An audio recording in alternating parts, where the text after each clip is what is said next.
From a studio high above the clouds of the Okanagan Valley, this is the Cannabis Podcast. Exploring the world of Canadian cannabis culture, one toke at a time. Now, here's your host and bud tender, Gary Johnston. And let me welcome you back to the Cannabis Podcast for one more time. Thanks so much for coming back. Maybe this is your very first visit. If it is, an especially warm welcome for you. Ahead, the next 30 or 40 minutes, we're going to talk about a whole bunch of things cannabis-related. But before we get too much further along, let me remind you this program is intended only for those 19 or older in your jurisdiction and is intended purely for entertainment and perhaps educational purposes. You should always consume your cannabis responsibly. In episode 146, Surrey finally gets some cannabis stores. They finally approved those. We've got a story on that. Another story on how some cannabis companies are tricking social media and allowing them to do a little advertising. Would you believe that there's been more excise tax paid for cannabis than alcohol? It's true. A cannabis company is looking towards the future for Infused. How about some infused poutine? That's coming your way. Here's one that is kind of encouraging cannabis may help treat melanoma. And we have a listener-inspired Cultivar Corner today. Very special one, that is. That's very tasty, and I can thank my buddy Jordan for that. And then we got an interview today that talks about the first cannabis consumption space in the Okanagan coming April 20th down in Penticton. Jamie Miller-Haywood is going to tell us all about that. That and more on episode 146 of the Cannabis Podcast. As usual, let me thank you for being here. I truly appreciate the fact that you are a listener. It's also an opportunity for me to thank my sponsors. At buymeacoffee.com/cannabispodcast, I want to thank Jordan, Jordana, and Kevin. Really appreciate that. And in fact, Jordan, well, I'll talk about him in a moment. There's some special reasons why I want to thank Jordan. And then at Patreon, I want to welcome a new patron, Lloyd. Lloyd has joined the patron family, and he joins Tony, Roger, Gage, and Rob. I appreciate the support at Patreon as well. Thank you so much. I truly appreciate it each and every time. We're off to 420intel.com for our next story, which many people may find of tremendous interest. Cannabis may help treat melanoma skin cancer. A recent in vitro study reveals that a cannabis extract can potentially decelerate the growth of melanoma cells and increase the rate at which these cells die. Researchers from Charles Darwin University and the Royal Melbourne Institute of Technology examined the process of programmed cell death induced by a particular cannabis extract known as cannabinoid PHEC-66, which is a concentrated form developed by MGC Pharmaceuticals in Australia. Published in the Cells Journal and partially funded by MGC Pharmaceuticals Limited, the study revealed that the cannabis extract interacts with receptors on certain melanoma cells, suggesting it could be helpful as a supplementary therapy for treating malignant melanoma. However, additional preclinical studies are necessary to thoroughly explore its potential and effectiveness. Melanomas are cancerous cells that originate from melanocytes in the epidermis. Although melanoma only represents around 6% of skin cancers, it is responsible for more than 80% of skin cancer-related deaths.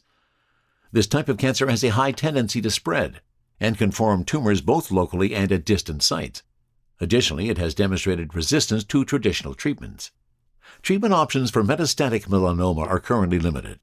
However, there is evidence to suggest that certain naturally occurring compounds from cannabis plants, such as polyphenols, flavonoids, and terpenes, may possess anti-cancer properties that could be beneficial in melanoma treatment. Past research has shown that activating CB1 and CB2 receptors with plant-derived compounds can slow down early tumor growth in various cancers, as they act as mediators, triggering different molecular pathways. In particular, researchers investigated how PHEC-66 interacts with its receptors while specific blockers were present.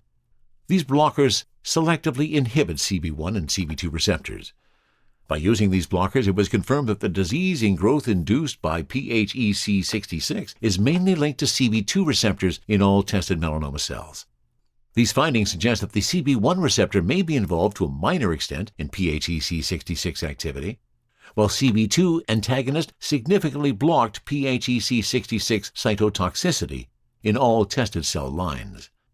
This study into the possible use of cannabis in treating melanoma offers a glimmer of hope in cancer treatment although the path to developing a new therapeutic approach is lengthy and demands additional rigorous scientific study, which may involve experiments on animals and clinical trials on humans. But there's an inkling, there's a hint that there may be further help from cannabis in another area in fighting another disease. We have to keep researching this plant. From the Cannabis Infused studio in the clouds, this is the Cannabis Podcast. As governments are wont to do, there was an announcement made quietly at the end of February 14th. That announcement involved a bulletin promoting cannabis-friendly spaces and consuming cannabis on public patios. Now, of course, as a bit of background for that, as you know, we've spoken about it many times on the Cannabis Podcast, there needs to be some consumption spaces for cannabis, not just the fact that we can go and buy it legally. So here is the bulletin that came out on February 14th. The change applies to cannabis retail stores and producer retail stores. To support the legal cannabis industry in the province, the Liquor and Cannabis Regulation Branch, the LCRB, is making gradual changes to improve hospitality and tourism opportunities for the cannabis industry. With changes to the Cannabis Control Regulation, licensees are able to promote a place to consume cannabis or to spend time after consuming cannabis. Additionally, smoking and vaping cannabis on public patios is now permitted where smoking and vaping tobacco are already allowed, subject to local or Indigenous government bylaws and other rules. There's a bunch more to that announcement, and I will post it at the Cannabis Podcast so you can read it for yourself. But at this point, I want to get some reaction to the fact that they are now promote a place to consume cannabis or spend time after consuming cannabis. And I have somebody with me who has some comments on that. Jamie Miller-Haywood, welcome to the Cannabis Podcast. Hi, Gary. Thanks for having me. Absolutely. I'm so glad you could join me because you've got some exciting news about what's happening at Cannabis Cottage. So why don't you give us the lowdown? Yeah, we are so excited that we are going to be opening a patio out front of our heritage building that we have our shop in. We're going to have picnic tables. We're going to have a little stage for live entertainment. We are going to be marketing ourselves as the place to go hang out after work, to have a weed drink and a smoke, and hang out with the regulars, just like Cheers, but with cannabis. Absolutely. Oh, that is fabulous news, Jamie. So obviously, you and the group decided to jump right on this without waiting too long. Actually, Mariana Wolf is the owner of Cannabis Cottage, and this was her plan from the very beginning. So even when she put her business plan together, this was her intent. She knew she would have to wait out regulations, and she has been extremely patient, as we all have. But that day is finally here, and I'm so excited for her and for all of us to be able to experience this finally in our industry. Absolutely. I mean, we're 6 years into this. I know. And we're just starting about being able to do that. So give me the layout. What's happening at Cannabis Cottage? So we're going to be putting in a patio space out front, picnic tables and umbrellas and stage, like I mentioned. We are going to be hosting tons of events. We're already really well known for hosting a puff and paint event at least once a month at the cottage. And that has been a massive draw to our business and to the whole industry locally. So we're going to be expanding on that. We've got a puff and plant event coming up here soon. So we've got a garden shop that is on our street that's going to come down to our yard and teach us how to make kokedama balls. Oh, And cool. we're going to continue to expand on that. So we're going to have our official grand opening for the patio on 4/20, so April 20th this year. And it's going to be a huge celebration. We're going to be inviting multiple brands to do a mass pop-up. We're going to have demonstrations. We're going to have live entertainment. We're really looking forward to it. I bet you are. And I have heard about the puff and paint before. I've seen a lot of the posts that you put up about the puff and paint, and that sounds real cool. Let's talk about that for a little bit. Give us a sample of what happens at puff and paint at Cannabis Cottage. So at Puff and Paint, you purchase your tickets from our shop, and that includes all of the materials, the instruction from Snow and Swirl Bud Artistry. Tracy is a phenomenal Okanagan artist. Her oil paintings they catch people's attention because they don't look like paintings. They're So well detailed. Her attention to detail is beautiful. So the ticket includes the materials, the instruction, an infused beverage, and it is very often sponsored by a local brand to come and promote their products. That's very cool. And now you're going to do puff and plant as well. Now, is that any kind of plants, or are you focusing on a particular plant in that? So this one is going to be a kokedama moss ball, which is, I believe, a traditional Japanese method of securing the plant root ball in soil and sphagnum moss and then binding it with twine so it naturally air prunes the roots. So let me back up a little bit, Jamie. You and I have run across each other for a couple of years in the cannabis industry and various things that you and I have both been doing. What's your cannabis story? What first brought you to cannabis? Well, I have been a consumer for many, many, many, many years. But the decision to get into the industry was because when legalization happened, I truly believed that cannabis could follow in the same footsteps as the wine industry in the Okanagan when it comes to tourism, when it comes to that economic drive that we all benefit from. I believed that cannabis could take the same route, and I wanted to really be a part of that. I have personally been California sober for almost a decade, so it is important for me to embrace the healthy lifestyle that comes along with cannabis. And for lack of a better word, it's non-intoxicating. And I want people to just enjoy the relaxation without becoming so intoxicated as you do through alcohol. Yeah, absolutely. And it's something that I think matters to a lot of us. So cool. Thanks for sharing that. I'm sure I'm going to come down and pay a visit once you're open. Yes, Whether you I'll get should. there on April 20th or not, hard to say, because there's probably some stuff happening around here too. I haven't checked into that yet. But thanks for sharing the news on it, Jamie. I think it's fabulous you guys are doing it. And congrats on getting it up and running and getting it up so fast. And April 20th will be here before we know it. It will, yes. It's going to go by really fast. And yes, if you are available to come down and check it out, please do. And anytime this summer, because we're going to be hopping all summer. So Nice. come on down. Yeah. Yeah, absolutely. If you haven't been down to Penticton, there's another reason for you to get down to Penticton. Visit Cannabis Cottage, and once April 20th is here, you can smoke some cannabis out on their patio and enjoy that gorgeous Okanagan sunshine. Thanks, Gary. Absolutely, Jamie. Thanks so much for sharing the news with us, and you enjoy the rest of your day. Yeah, you too. Thanks. One of the things that has been amazing about the cannabis industry in British Columbia since it was legalized on October 17th, 2018, is the disparity in the cannabis stores within municipalities. As in, there are still many municipalities that do not allow cannabis, have no cannabis retailers whatsoever. And a lot of those right now are in the lower mainland of British Columbia. This story from cannabisretailer.ca about a change. 12 cannabis stores proposed for Surrey. BC's second largest city is finally allowing cannabis retail stores. The city of Surrey released its draft plan proposing up to 12 cannabis stores in the city. The city has restricted the sales of recreational cannabis since legalization in 2018. The draft framework proposes to allow up to a maximum of 12 cannabis stores in the city, with 2 permitted in each of Surrey's 6 town centres: City Centre, Guildford, Fleetwood, Newton, Cloverdale, and Samayu. This amounts to a density of 0.03 stores per square kilometre and a store-to-population ratio of 1 to 47,000.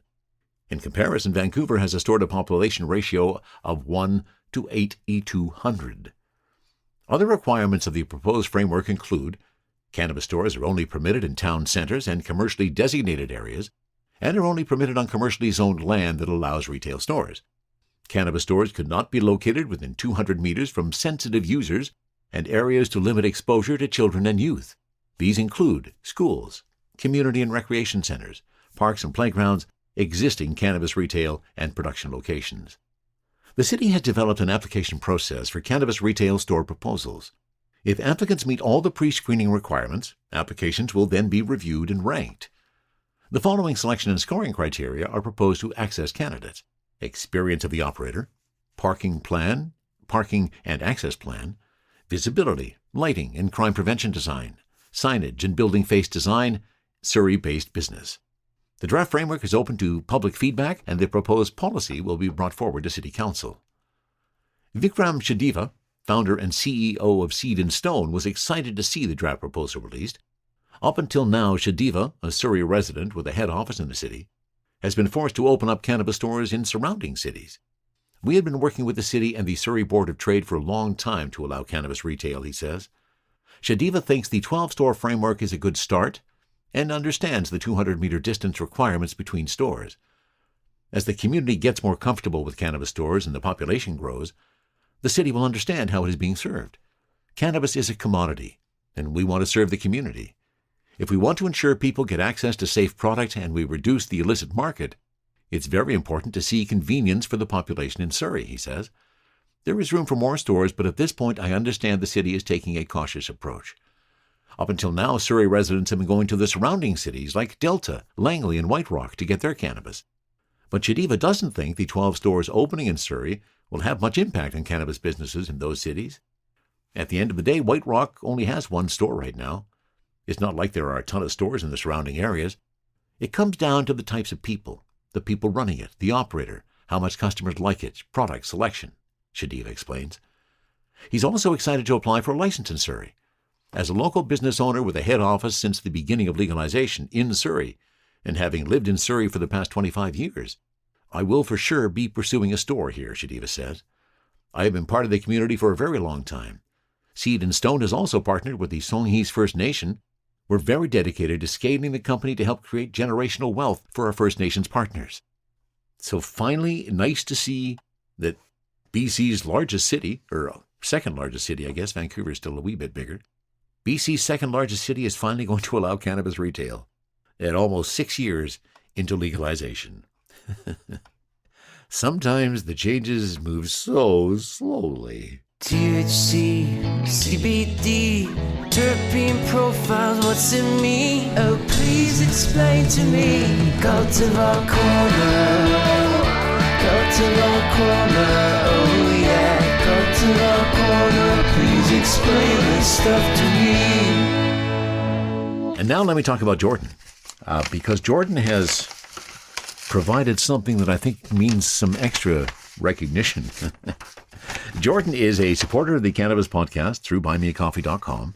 Jordan is in BC. That's as close as I'll get. I understand that we are still dealing in a world where not everybody can admit and shout to the world, like I do every day, that they are an imbiber of cannabis. So I'll call him Jordan. Jordan's in BC.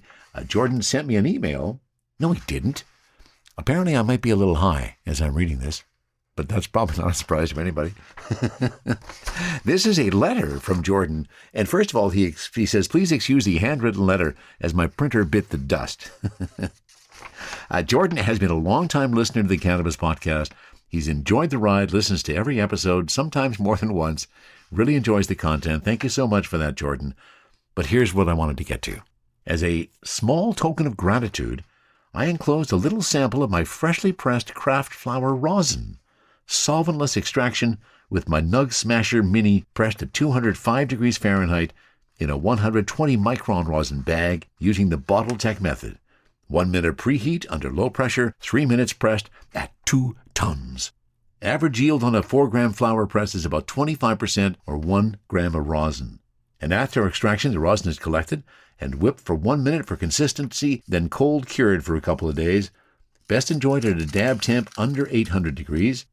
I hope you enjoy, Gary. And it's from Creasy Pink, Pink Kush and Bubba Kush, and some Gouda Berry. Now I will, in total transparency, I've already consumed one of them. I opened it up and I had a sample, put some into my Puffco. I can never remember the Puffco Proxy, that's it. Into my Puffco Proxy. Delicious. So I'm now just opening up the second package that Jordan sent, and we're going to share the experience of first getting it. Oh, my.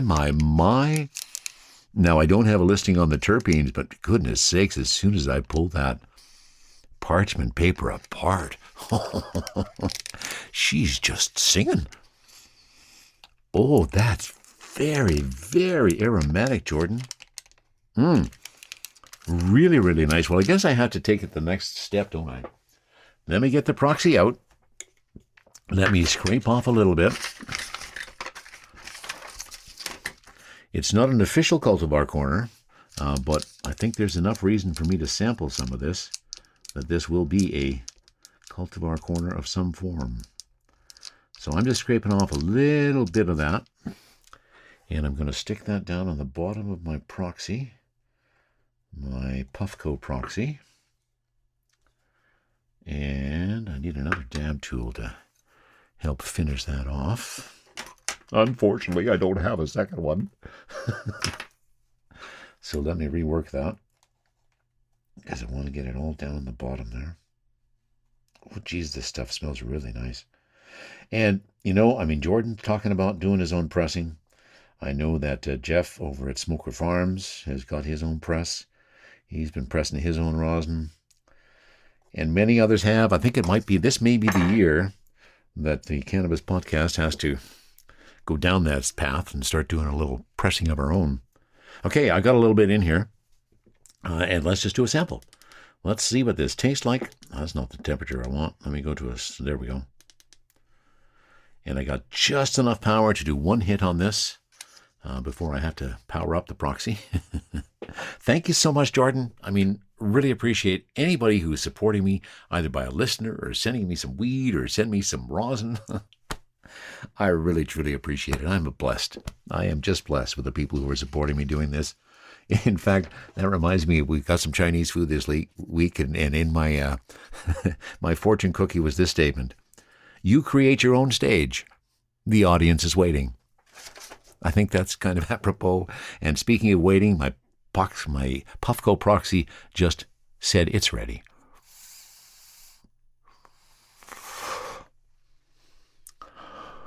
Now I have to remember not to hold these in. Just take it in and quickly exhale it. Oh my, Jordan, that really tastes lovely.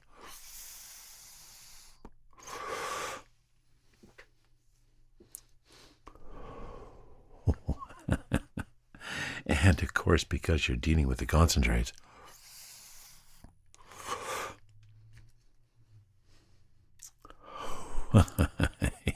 It's a very fast rise.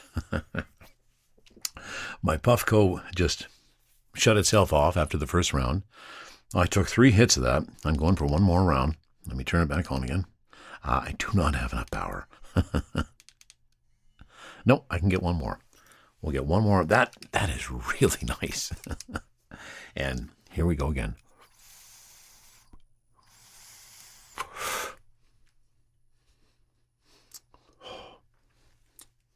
Okay.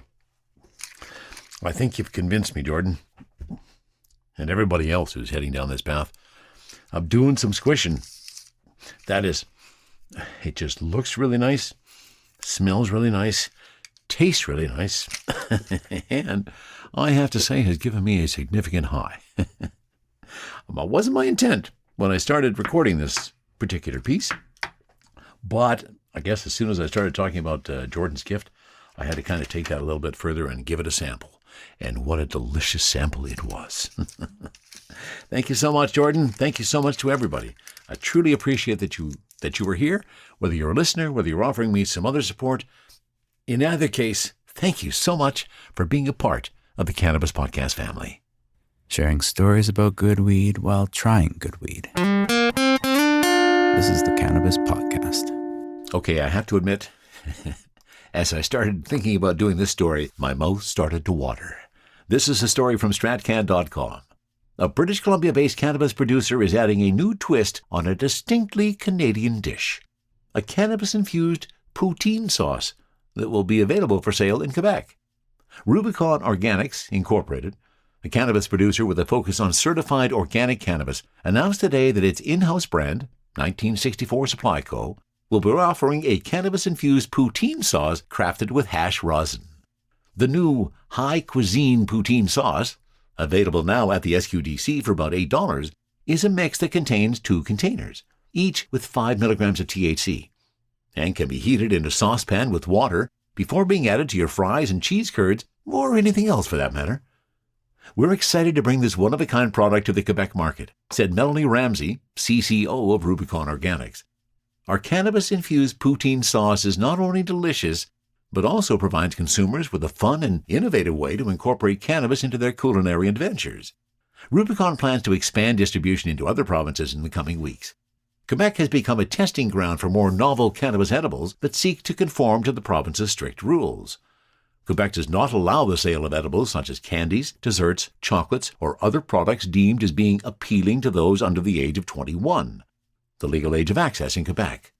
Instead, edible products in Quebec have included cannabis bites made of dates, hemp hearts, sunflower seeds, currants, and cinnamon, as well as unique products like infused beets, beef jerky, sausages, ramen, black currants, spicy crackers, figs, and cauliflower. And we first heard about cannabis bites back in episode 140 in our conversation with Alexandre Poulin, who was the CIO of Jubilee Edibles out of Quebec, and first gave us the exposure to the differences in the Quebec cannabis market. The SQDC claims it cannot provide details on how well specific edibles have sold, but lists edible products in general as just under 1% of total sales in the 2022-23 year. So there you go, somebody else picking up the banner and doing something different like Jubilee is doing with cannabis edibles. And now Rubicon Organics is bringing poutine sauce, infused poutine sauce to the Canadian cannabis market. Well, how Canadian is that? And the inspiration for today's episode is from Johnny Chronic's Cherry Bomb, a nice little sativa to keep us going. For the next story, we're going back to theounce.ca. This is a story written by my buddy David Wiley. One of the most frustrating challenges for those trying to promote their cannabis stores are outright bans by social media platforms. However, Ontario's Stoked Cannabis has found a funny little loophole that they've been successfully exploiting. An ad campaign called Next to Stoked involves the store's neighbors and piggybacks onto their social media account to distribute ads that would otherwise get flagged by Instagram and Facebook. It pushes the envelope, but it also gets the job done, says Lisa Bigioni, co-founder and CEO at Stoked Cannabis Co. It's one thing to have to adhere to the regulations. It's another to have to deal with social media companies when cannabis is legal in Canada, but they don't see it that way. She says she believes the ads are in compliance with the Cannabis Act. It wasn't that we were trying to skirt. Bigioni says Stoked has lost its Instagram account about a half a dozen times, an experience shared by many cannabis brands. Trying to place an ad through a cannabis-associated handle often results in an account ban. However, the Stoked ads were posted through accounts representing a nail salon, a used bookstore, and a local electrician. They went out and no one stopped them, even though there were numerous cheeky references, she says. It didn't surprise me that they slipped through, because it wasn't coming from us. I just assumed it would work. Neighboring businesses hopped on board as an opportunity to get some advertising for themselves without paying for it, says Bigioni. While Stoked is currently collecting data, the campaign's looking like a success. Stoked has seen an increase in loyalty sign-ups, and they've had a few earned media stories, including this one. People are coming in and talking to us about the ad, she says. We waited a few weeks before we said anything, she adds, explaining they allowed the campaign to run for about a month for fear of the ads being removed. This was a pretty big venture for us, she says. The campaign was hatched after Bigioni met the CEO of Angry Butterfly, and they got to chatting about the challenges of advertising cannabis. The marketing company came up with the concept. The trickiest part was while we thought this could work, we weren't entirely sure until the ads went live and passed through all the different filters, says Bernice Lowe, VP, Executive Creative Director at Angry Butterfly. We had a plan B and C ready to go just in case. The geo-targeted 21-plus campaign launched last month across multiple channels, including paid sponsored posts and pre-rolls, evening radio, and select TSAs. But the story was kept out of the ad industry press until the media finished its run to ensure the news didn't reach the likes of Meta, Google, etc., so they wouldn't buzzkill the campaign. Stoked has 4 locations, 3 in Scarborough and 1 in Niagara Falls. And what an interesting approach to try to get around the weird oddities of social media, whereas, as indicated, cannabis, of course, legal in Canada, but Instagram and Meta and Facebook, of course, from the United States, where it is not nationally legal, creates all kinds of problems. Interesting to see there's some innovation in being able to finally advertise some cannabis companies in Canada. And through the link that you'll find on the Cannabis Podcast, you can check out those ads for yourself. Exploring the world of Canadian cannabis culture, one toke at a time. This is the Cannabis Podcast. And for our next story, it's to mjbizdaily.com. This is a story written by their international editor, Matt Lamers. Canada's federal government collected more excise tax revenue from cannabis than it did from beer and wine last year. That comes as the parliamentary committee is recommending the government ease up on the cannabis tax. In the 2022-23 fiscal year, ending March 31st, the federal government received $610 million from excise duties applied to beer. According to the country's public accounts, which provides details on the government's financial operations, in the same fiscal year, excise from other products was $277 million from wine, $204 million from manufactured tobacco. So beer and wine excise revenue combined was $887 million. And federal excise duties from cannabis that year, meanwhile, amounted to approximately $894 million, of which $667 million was transferred to provincial and territorial coffers. That left about $227 million for the federal government in 2022-23. The federal government's share of the national excise cannabis levy has grown significantly in recent years. In the fiscal years ending March 31st, the federal government's share of the cannabis excise levy was, in 2018-19, $18.4 million. In 2019-20, it rose to $52 million. In 2020-21, it was $108 million, and in 2021-22, $160 million. Canada's cannabis levy has been subject to substantial scrutiny from the legal marijuana industry, which says the formula the government uses to apply the tax is disproportionate and unfair. In its report in advance of the 2024 federal budget, the House of Commons Standing Committee on Finance made 359 recommendations, covering everything from foreign to environmental policy and taxation. The committee proposed adjusting the excise duty formula for cannabis. It wants the excise duty changed so that it's limited to a 10% ad valorem rate, meaning 10% of the value of a transaction. The duty currently imposed on producers' dried cannabis is either $1 per gram or 10% of the value of the gram, whichever is greater. This could end up amounting to upwards of 30% of cannabis revenue. For example, Toronto-based cannabis producer Organigram Holdings reported gross sales of $233 million for its fiscal year. That same year, the company's federal excise bill amounted to $72 million for an effective excise levy of 30%. Recommendation 156 asked the government to provide investments for First Nations engagement in the Cannabis Act review. However, that review is expected to be completed before the budget is released this spring. The federal government is not obligated to accept the 359 recommendations, including adjusting the cannabis excise rate. David Klein, CEO of Smith Falls, Ontario-based Canopy Growth Corp., told MJ Biz Daily that the committee's recommendation to adjust the excise formula is a testament to the broad political consensus behind these changes, which address some of the most critical issues facing the Canadian cannabis industry today. We encourage the federal government to rapidly implement these recommendations, which will meaningfully improve the financial health of the industry, and remain committed to working collaboratively to support the long-term sustainability of the cannabis industry in Canada. Nice to see that there is at least some discussion of making some changes to the excise tax. Now, how long will it take before that becomes reality? And to a local news source for our next story, this is from castanet.net. Kelowna's Avant Brands set several financial records during the 23 fiscal year. A Kelowna cannabis company continues to go in the right direction. Avant Brands on Thursday announced several records it achieved during the 2023 fiscal year, including gross revenue, cash flow from operations, and adjusted earnings before interest, taxes, depreciation, and amortization. Gross revenues climbed to $30.2 million, a 33% increase from the previous year. Operations cash flow surged by 256% to $5.4 million, and adjusted EBITDA hit a new high of $4.4 million, up 132% compared to 2022.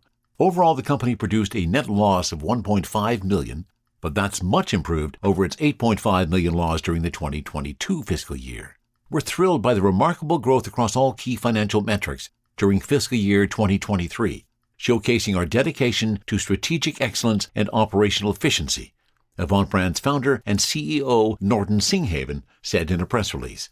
The successful integration of the flower group Okanagan sets the stage for even greater success in fiscal year 2024 and beyond, bolstering our expansion efforts and strengthening our position at a global scale.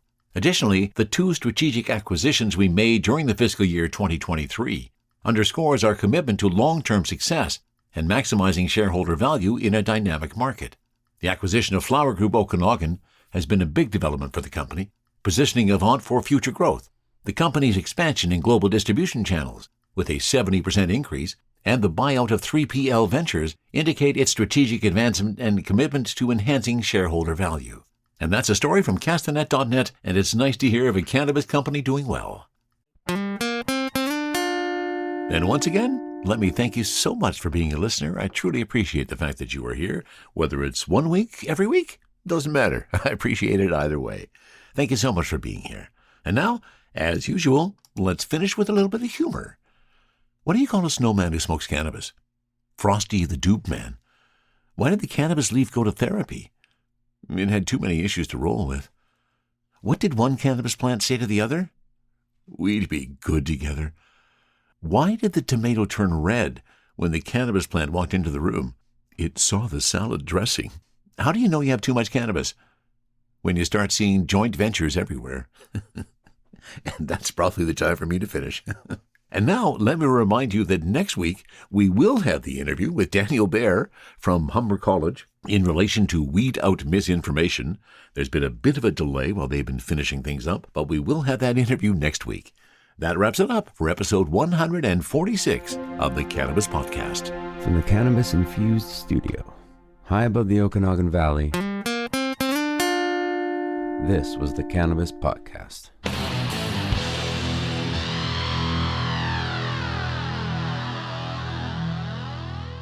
Thanks for listening to today's show.